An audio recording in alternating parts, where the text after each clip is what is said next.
Esse é um programa que tem como principal objetivo levar comodidade aos nossos telespectadores. Você não precisa mais sair de casa para realizar aquelas cansativas pesquisas antes de qualquer compra. Diariamente eu estou nas ruas pesquisando e registrando por você. Para isso, basta acompanhar nosso programa nos horários que estão no seu vídeo. Eu tenho certeza que você encontrará os melhores produtos e serviços com os melhores preços do mercado. Então fica ligado, melhor preço, a sua busca termina aqui.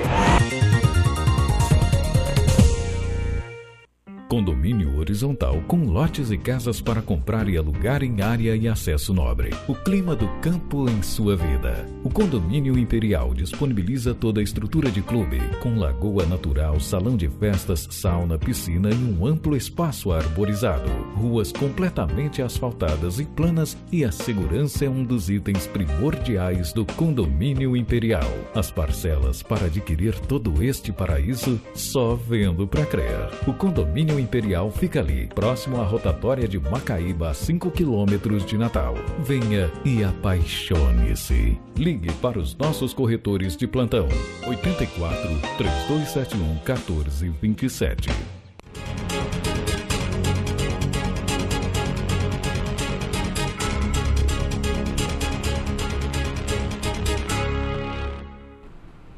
Boa noite, meu caríssimo vestibulando. Nós estamos aqui para ter mais uma conversa sobre literatura, né? Vamos começar estabelecendo um diálogo sobre essas obras, ora indicada pela UFRN, né? Porque o diálogo que nós chamamos de intertextualidade é o que deve estar assim em alta, né? Estabelecer diálogo sobre as obras quando a gente começa a estabelecer conexões e perceber a visão de mundo de uma obra que cruza com a visão de mundo de outra obra. E nós temos 5 obras indicadas.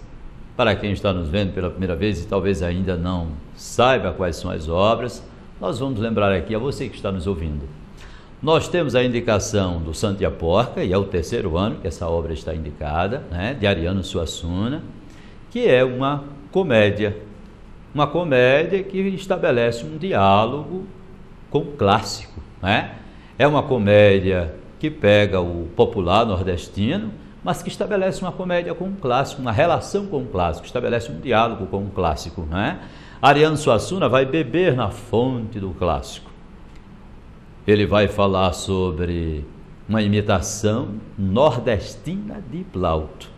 Aí você imagina, imitação nordestina, porque não é uma imitação pura e simplesmente da obra.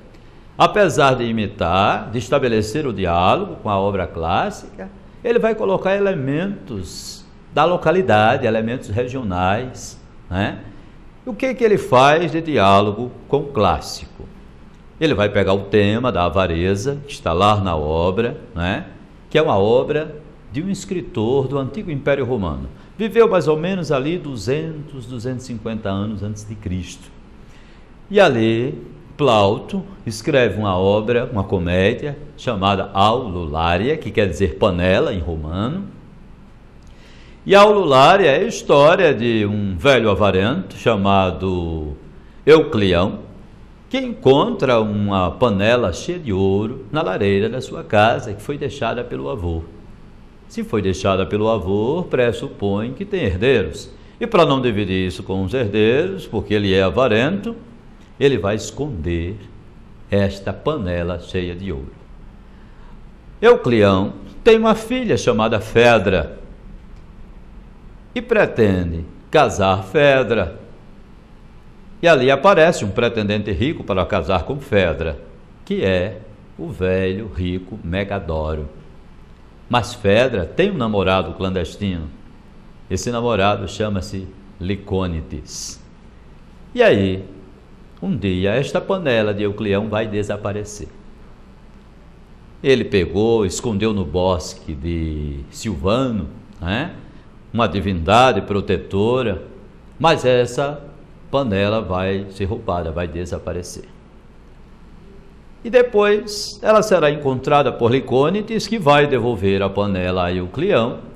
E Euclião, neste momento, vai uma série de coisas se elucidar. Vem à tona o namoro clandestino de Licônides com Fedra, entra ali a irmã de Eucleão, a Eunômia, que quer dizer ordem bem regulada, e que vai convencer a Eudoro de desistir do casamento com Fedra para que o caminho fique livre para Licônides. E Eucleão, agradecido a Licônides, vai perder um tanto da sua avareza e vai dar de presente esta panela para que o seu futuro genro possa cuidar bem da sua filha, né? Coisa que não acontece cá, porque aí nós temos esses nomes bem similares. O Eucleão de lá é o Euricão de cá de Ariano Suassuna. Aí a filha de Eucleão lá é Fedra, e aqui a filha de Euricão é Margarida, que já nos remete a uma flor do campo, não é? Uma coisa bucólica. Aí nós vamos perceber que o namorado clandestino de Margarida é Dodó. E Dodó namora escondido e mora dentro da casa através de um disfarce, dentro da casa de Euricão. Só que o pai de Dodó, o fazendeiro rico Eudoro, que se assemelha ao velho rico Megadoro da peça clássica, Eudoro pretende casar com Margarida e não sabe que seu filho vive disfarçado dentro da casa de Euricão para poder estar namorando escondido com Margarida. E vai até a casa do velho Euricão para pedir Margarida em casamento. Depois nós vamos perceber que a irmã do velho Euricão chama-se Benona, que nos lembra a ordem bem regulada de Eunômia, lá da peça clássica. Então a gente vê como são similares. A peça de lá tinha uma divindade protetora, o deus Silvano, deus da floresta, né? E a peça de cá, do Nordeste de Ariano Suassuna, tem uma divindade, o Santo Antônio, um santo tão conhecido no Nordeste brasileiro, que tem fama de ser um santo casamenteiro, mas aqui na peça ele também tem um aspecto de ser protetor, guardador, né? Guardador da riqueza. Se lá o velho Eucleão tinha uma panela de ouro escondida, o que tem cá o velho Euricão? O velho Euricão tem uma porca de madeira cheia de ouro. Cheia de ouro não, cheia de dinheiro, né? E ali a gente começa a perceber que vai se dar uma adaptação, né? Como é que vai se dar essa adaptação que ele vai chamar de imitação nordestina? É que lá o Império Romano era sólido e a moeda era de ouro. Quanto mais envelhecesse, mais valor teria. Aqui Ariano Suassuna traz a realidade brasileira. Que realidade é essa? Uma realidade que atravessou décadas. A crise econômica do país, a fragilidade do sistema econômico e monetário, moeda fraca e inflação alta. Aí nós vamos entender por que Ariano Suassuna cria um clichê para o seu personagem principal, que é avarento, né? Sua característica principal é a avareza, é o apego, é o amor ao dinheiro excessivo. Mas ele vive dizendo, ai a crise, ai a carestia. Essa crise e essa carestia nada mais é do que a representação do povo brasileiro que em período de recessão, de inflação alta, de desvalorização de moeda, de crise econômica, é o que mais o povo fala. Quando chega para comprar uma coisa no mercado, no supermercado, se depara com o quê? Se depara com o preço alto, sobe todos os dias. E carestia é exatamente isso, preço caro, inflação. E dessa maneira, Ariano Suassuna já retrata, já coloca a realidade brasileira, que já difere do Império sólido romano, aonde a moeda era moeda de ouro, e aqui a gente tem uma moeda que a inflação devora a ponto dela desaparecer, a ponto dela perder o seu valor, né?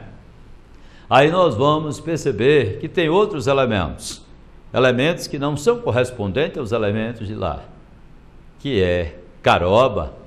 Caroba é a peça regional dentro da obra. Caroba vem do folclore nordestino, vem do cordel, não é? Ela é inspirada em quê? Nos personagens do cordel, do folclore. Como é Caroba? Caroba é astuta. Caroba é cheia de astúcias, né? ela é inteligente, tem um raciocínio rápido, ela não perde nada para ninguém, traz uma esperteza muito grande. Caroba é inspirada no personagem do cordel Cancão de Fogo e no Pedro Malazarte.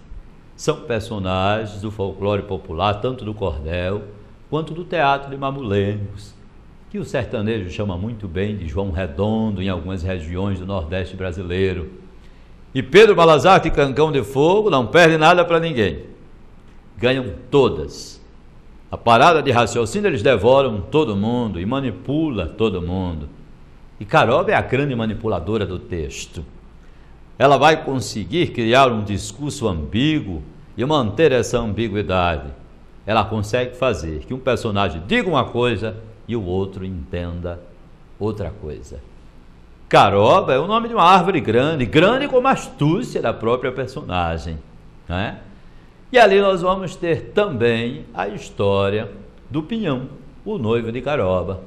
Se Caroba é uma árvore grande, pinhão é um fruto também, um fruto silvestre, né?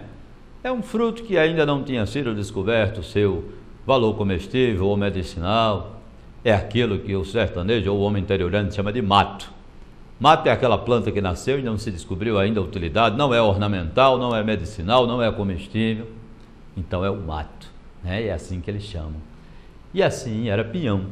Mas pinhão traz uma representatividade muito boa. Pinhão tem como característica a citação de ditados populares. Ele diz muitos ditados populares. Para toda situação ele arranja um ditado popular. Pois pinhão é a representação da sabedoria popular, da fala, da voz do povo. O ditado é a voz do povo. E pinhão traz essa voz do povo. E através desses personagens, tanto o Plauto, o Titus Márcio Plauto, o escritor clássico do antigo Império Romano, quanto Ariano Suassuna, pretende trabalhar a avareza humana. Vai mostrar como esse apego às coisas materiais provoca sofrimento ao homem. Porque Euricão já está velho, mas não se dá conta que envelheceu e vai guardando aquele dinheiro para garantir e proteger a sua velhice. Ele não se dá conta que o tempo de gastar e de proteger sua velhice já chegou. Aí a gente vai lembrar o pensamento de um outro clássico, que é o orador Cícero, do antigo Império Romano. O que Cícero dizia? Cícero dizia o que é um velho guardando dinheiro se não tem mais estrada pela frente para percorrer, não é? Trocando em miúdos, o que quer dizer Cícero?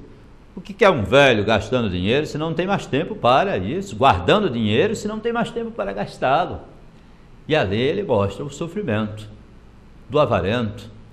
Porque em função da sua avareza, ele torna-se uma pessoa repelente.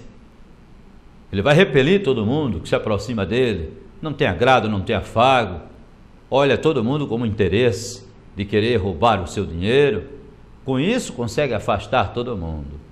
Então, a avareza traz, sobretudo, a solidão. E a solidão é uma das dores existenciais do homem. Nós vamos ver muito isso, sabe com quem? Com Carlos Drummond de Andrade, que vai falar na sua poesia existencial que a solidão é uma das dores da existência humana. E na poesia existencial dele, ele vai trazer como dor da existência a velhice.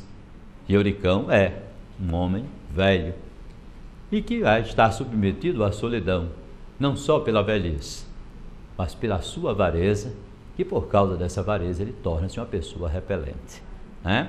E ali nós vamos perceber o sofrimento do avarento, que devia se utilizar do dinheiro e gozar desse dinheiro, mas o que faz um avarento?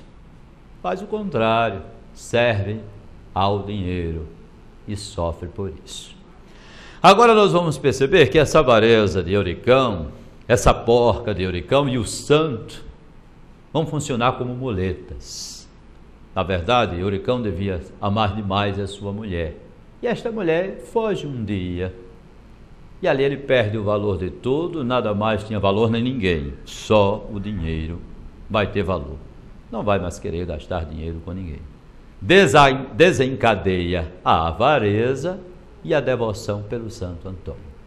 Então, existem alguns momentos do texto que ele precisa, ele lembra de falar da mulher, mas aí ele recua, ele fica reticente. Aí diz, quando minha mulher, não, quando minha porquinha chegou. Mais adiante ele precisa de novo falar, quando minha mulher, ele lembra, não, quando Santo Antônio chegou. Santo Antônio e a porca acabam sendo muletas, né? Para essa ferida que abriu dentro do coração deste homem.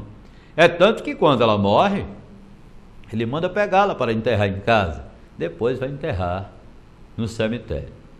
Mas esta dor deixada pela mulher só vai desaparecer, só vai ser superada no instante em que ele se depara com a perda do dinheiro, não é? A porca vai ser roubada e ele começa a se dar conta, fez tudo isso para quê, meu Deus?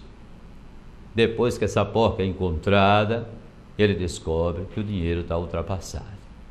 E o dinheiro está ultrapassado, aí a gente vai perceber algo bem profundo e interessante. As duas visões, né? Nós vamos perceber que ele vai nos mostrar que a visão da religião nem sempre pode corresponder com a visão da realidade. O dinheiro da porca perdeu seu valor porque o processo econômico do país levou a isso. Porque a situação monetária do país é frágil, porque a situação econômica está em crise. E ali o dinheiro foi devorado pela inflação, mudou de dinheiro. E ele, um homem sertanejo, e ainda por cima avarento, não estava atento, não acompanhou os movimentos econômicos do país. A moeda mudou, ele teria que trocar esse dinheiro, teria que ser recolhido ao banco, ele não foi, perdeu o prazo para isso. E um dia se depara que seu dinheiro já não tem mais valor, já tinha sido recolhido. Mas ele, quanto homem religioso, acredita que foi castigo de Santo Antônio. Por que esse castigo, Santo Antônio? Porque ele duvidou de Santo Antônio, porque ele maltratou em alguns momentos Santo Antônio, porque ele quis romper e agora o santo lhe castigava. E ele, dentro da sua fé religiosa, prefere acreditar que foi castigo de Santo Antônio, mas a realidade não foi essa, né? Aí a gente lembra Machado de Assis. Lá em Brás Cubas, Machado vai dizer que os olhos do delírio são outros. Aí a gente vai perceber esses olhos de delírio, não é? Se você olha para o mundo com um delírio da paixão, você não vai ver defeitos na pessoa amada. Pode quem quiser dizer, ninguém enxerga. Mas se você olhar para o mundo com o delírio do ciúme, você vai ver suspeita em tudo. Cada gesto, cada olhar, cada sorriso da pessoa amada é suspeito. E o delírio do ciúme ele faz olhar para o mundo com suspeita. Mas se você olhar para o mundo com o delírio da inveja, da cobiça, aí você quer passar por cima de tudo para conseguir o que você cobiça. O delírio da inveja não lhe deixa você ver outra coisa na vida a não ser aquilo que você mirou para invejar. Mas se você olhar para o mundo com o delírio da religião, você não consegue enxergar nada fora do foco do que a religião lhe diz. E a gente percebe que Ariano Suassuna traz esse ponto de vista em Euricão. Coloca como é que um homem religioso enxerga o mundo, não é? Através da sua visão religiosa.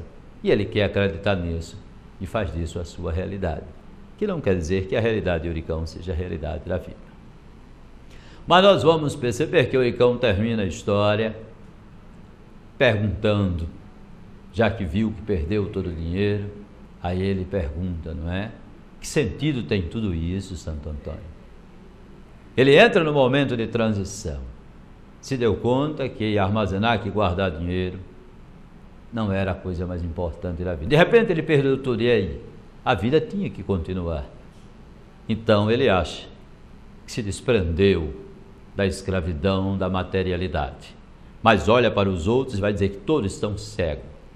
Só ele pode ver, porque os outros não viveu a experiência que ele viveu. E há coisas na vida que por mais que nos digam, a gente só aprende se viver esta coisa, se passar por ela. Se não passar, a gente não vai aprender. Os outros não passaram pela experiência, então estão todos cegos, todos escravos. Ele já se libertou do apego à matéria, à materialidade, ao dinheiro, mas os outros não. Todos estão escravos. É assim que ele se despede de todos, não é?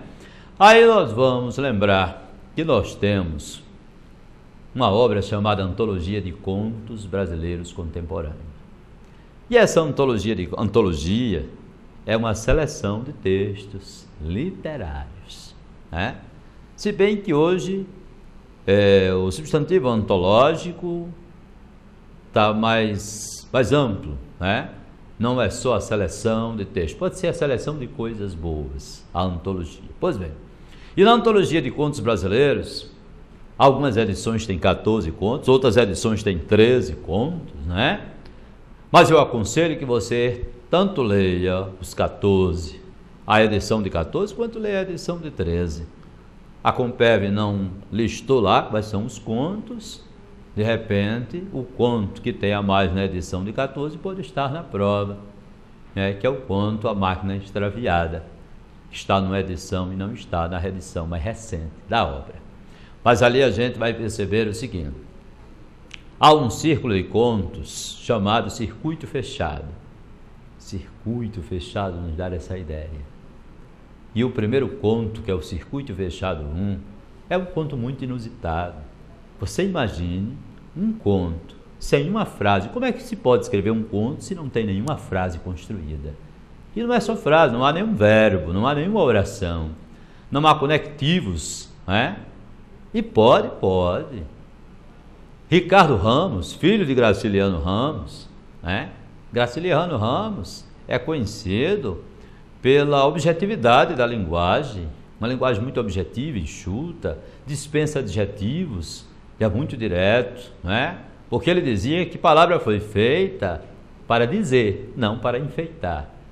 Pois não é que Ricardo Ramos, o filho, bate o recorde disso, consegue escrever um conto apenas com substantivos.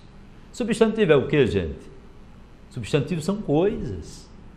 E através de coisas ele conta a história de um homem para nos mostrar o processo de coisificação do ser humano. Aí quando eu falo de coisa, vocês sabem de que eu lembro? Eu lembro de Yara chamando a gente de coisinha. Pois não é que Ricardo Ramos vai achar que o homem virou coisa, não é? Ficou coisificado. Aí quando eu leio que lembro de coisa, eu lembro de Yara. Pois um beijo para você, Yara, viu? Um beijo grande. Cada vez que eu lembro de você, meu coração enche de alegria. Daqui a pouco, Yara também deve estar no ar falando das químicas, né? Pois vamos voltar aqui a Ricardo Ramos, identificando o homem através das coisas. Gente, ele escreve um conto só citando substantivos. Mas ele dispõe os substantivos de tal maneira que a gente vai identificando na posição dos substantivos o tempo, o espaço e a ação que o agente, que o sujeito, que o protagonista vai praticando. Ele começa com o cara calçando chinelos, indo ao vaso, à pia. Então, vamos identificar toda a higiene matinal dele. Depois o banho, troca de roupa. Aí a gente identifica o universo masculino. Quando ele começa a trocar de roupa, aí é cueca, camisa, abotoadura, gravata e todo o universo masculino. E ele passa o tempo todo cumprindo tarefas dentro de casa. Depois das tarefas de casa cumpridas, pega a sua pasta, entra no carro, acende um cigarro, a grande válvula de escape dele, o cigarro. Aí o cigarro aceso e vai embora. Já chega lá, os substantivos nos dar a ideia que ele está na agência, na empresa. Daqui a pouco vai falar de esboço de anúncio, nos dar a ideia que ele trabalha numa agência de publicidade.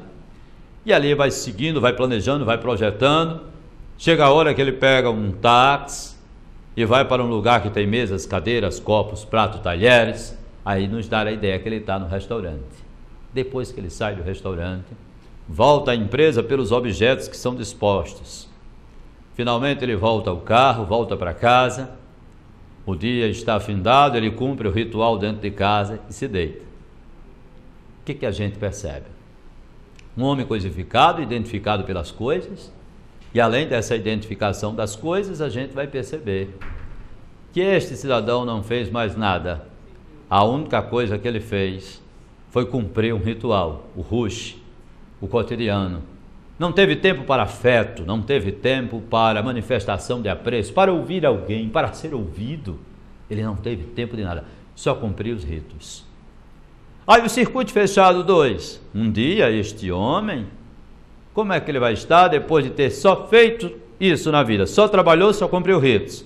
Ele vai estar no circuito 2, sem cabelo, sem dentes, sem audição, perde um pouco da visão, perde um pouco da memória, perde parentes, perde amigos por morte ou por distância, vai estar velho e solitário.